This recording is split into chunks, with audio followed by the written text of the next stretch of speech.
பேசுறது நானு, கேட்கறது நீங்க. நான் உங்க தாரா. இன்னைக்கு இந்த வீடியோல என்ன பார்க்க போறீங்கன்னா, எனக்கு ஒரு வாரம் எப்படி போச்சு அப்படின்றது இந்த வீடியோ பார்த்து தெரிஞ்சுக்கோங்க. என்னலாம் பண்ணேன் இந்த வீக், கட்சி மீட்டிங் போனது எப்படி இருந்துச்சு, குக் பண்ண விளாகு, அப்புறம் கண்ணுக்கு என்ன ஆச்சு எல்லாமே இந்த ஃபுல் வீடியோல பார்க்கலாம். ஸோ எனக்கு வந்து ட்ரெயின் வந்து 7:35க்கு சங்கரன்கோவில்ல இருந்து ட்ரெயின் ஏறிட்டேன். இவங்கலாம் யாருன்னா, இதுக்கு முன்னாடி என் கூட பஸ்ல டிராவல் பண்ணவங்க. அவங்களே எதார்த்தமா மீட் பண்ணப்போ, ஒரே கோச்ல எல்லாரும் ஒண்ணா உட்காந்துருந்தோம். தென் வந்து 6:10 அப்படின்னு சொல்லியிருந்த ட்ரெயின் வந்து சென்னை போகுறதுக்கு வந்து கொஞ்சம் டைம் ஆயிட்டு, 7 கிட்ட ஆயிட்டு.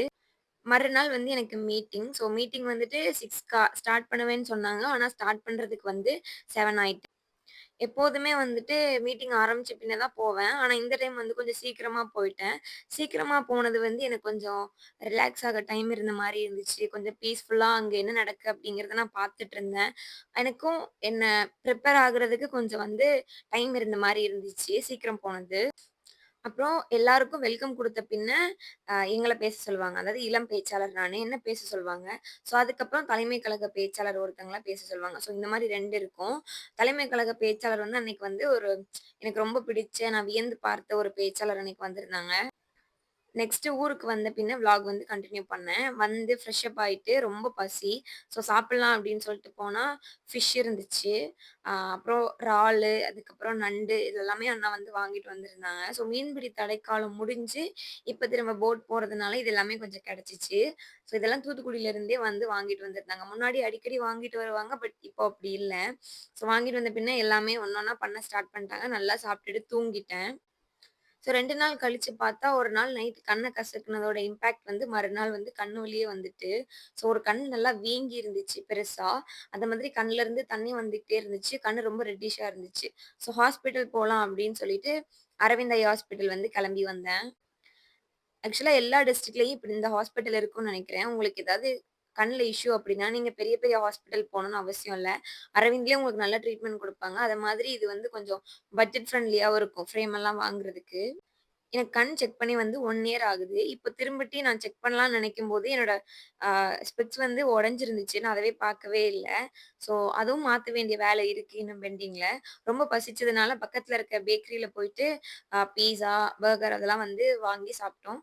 நானும் இவளும் வெளில போனாவே எப்போதுமே இந்த மாரி சாப்பிடணும் அப்படின்னு நெனைப்போம். சாப்பிட்டு முடிச்ச பின்ன வீட்டுக்கு கிளம்பிட்டோம். மழை வர்ற மாதிரியே இருந்துச்சு. நல்லா காத்தடிச்சுச்சு.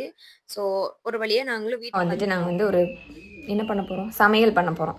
என்ன சமையல் பண்ண போகிறோம் அப்படின்னா வந்துட்டு பாஸ்தா வாங்கிட்டு வந்துட்டு என்ன பாஸ்தா, ரெட் சில்லி பாஸ்தா வந்து பண்ண போகிறோம். அதுக்கான ரெசிபியே வந்து பார்க்குறதுக்கு வந்து எங்களுக்கு ஒரு 1 ஹவர் கிட்ட ஆயிடுச்சுன்னு நினைக்கிறேன். அதை பார்த்து கண்டுபிடிச்சி பெரிய ப்ராசஸில் இருந்தோம். இன்றைக்கி வந்து ரெட் சில்லி பாஸ்தா பண்ண போகிறோம். அது எப்படி வருது அப்படின்னு பார்க்கலாம். நீங்களும் வந்து எங்கள் கூட சேர்ந்து ரெட் சில்லி பாஸ்தா பண்ணுங்கள். எனக்கு தெரிஞ்சது நல்லா வராதுன்னு எனக்கே தெரியும். ஏன்னா உனக்கு சமையல் தெரியுமா? தெரியாது. எனக்கும் தெரியாது. பார்க்கலாம் அது எப்படி வருது, எந்த மாதிரி அதோட அவுட்புட் கிடைக்கி அப்படின்னு இந்த வீடியோ ஃபுல்லாக பார்த்து தெரிஞ்சு. இதுக்கு வந்து பெரிய ரெசிபி அப்படியெல்லாம் ஒண்ணும் கிடையாது. யாரோட சேனல் பார்த்தோம் அப்படின்னா, பவானி குக்ஸ் அந்த அக்கா இருக்காங்களா, அவங்களோட தான் வந்து பார்த்தோம். என்ன அப்படின்னா, ரொம்ப ஈஸியா இருந்துச்சு அந்த ப்ரொசீஜர். பண்ணலாம் அப்படின்னு சொல்லிட்டு நாங்களும் ஸ்டார்ட் பண்ணோம். இப்போ என்ன ப்ரொசீஜர்லாம் முடிஞ்சிருக்கு அப்படின்னா வந்துட்டு வெங்காயம் கட் பண்ணிட்டோம். அப்புறம் வந்துட்டு வெங்காயம் கட் பண்ணியாச்சு, பூண்டு, பச்சை மிளகாலாம் கட் பண்ணியாச்சு. அதுக்கப்புறம் பாஸ்தா வந்து பாயில் பண்ணி எடுத்து வச்சிட்டோம். அதுக்கப்புறம் தக்காளியும் பச்சை மிளகா இல்லை, மிளகு வத்தலா, அது ரெண்டும் வந்து வெந்நீரில் வந்து அவிய போட்டிருக்கோம். வத்தல் அவிய போட்டிருக்கோம். இந்த ப்ராசஸ் தான் நடந்துட்டு இருக்கு ஃப்ரிட்ஜில் இருந்து.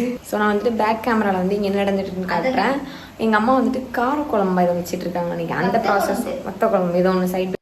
இது ரெசிபி என்ன இருந்துச்சுன்னா, ஃபர்ஸ்ட் வந்துட்டு பாஸ்தாவ வந்து ஆயில் ஊத்தி கொஞ்சம் தண்ணீல வந்து பாயில் பண்ணி எடுத்து வச்சுட்ட பின்ன, தேவையான வெஜிடபிள்லாம் கட் பண்ணிட்டு, அதில அவங்க பட்டர் போட மாட்டாங்க. எண்ணெய் ஊத்துவாங்க. ஆனா நாங்க வந்து என்கிட்ட பட்டர் இருந்துச்சு அப்படிங்கிறதுனால பட்டர் போட்டு வந்து குக் பண்ண ஸ்டார்ட் பண்ணிட்டோம். அப்புறம் வெங்காயம், தக்காளி, பச்சை மிளகா, வெள்ளைப்பூடு இதெல்லாம் போட்டு வந்து கிண்டிட்டு, நம்ம பாயில் பண்ணி வச்சிருக்க தக்காளி, வத்தல் 2யும் மிக்ஸியில வந்து அரைச்சு, அத வந்து பேஸ்ட் மாரி இதில மிக்ஸ் பண்ணிக்கணும். அதுதான் ஒரு சாஸ் மாரி கிடைக்கும். அவுட்புட் வந்து இந்த மாரி தான் வந்துருந்துச்சு. இப்படி இருக்குமான்னு எங்களுக்கு தெரியல. பட் இந்த மாரி தான் இருந்துச்சு.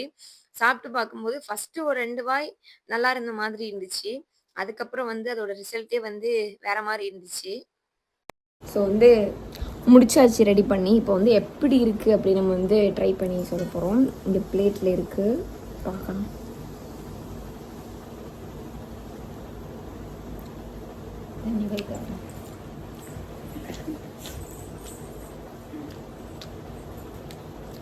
இப்போ இதிலேருந்து நான் வந்து என்ன கற்றுக்கிட்டேன் அப்படின்னா, என் லைஃப்பில் நான் இன்னொரு தடவை சமையல் பக்கம் போயிடக்கூடாது அப்படின்னு நான் கற்றுக்கிட்டேன். நீங்கள் பார்த்தாலே தெரியும் எனக்கு வந்து காந்துது வாயெல்லாம்.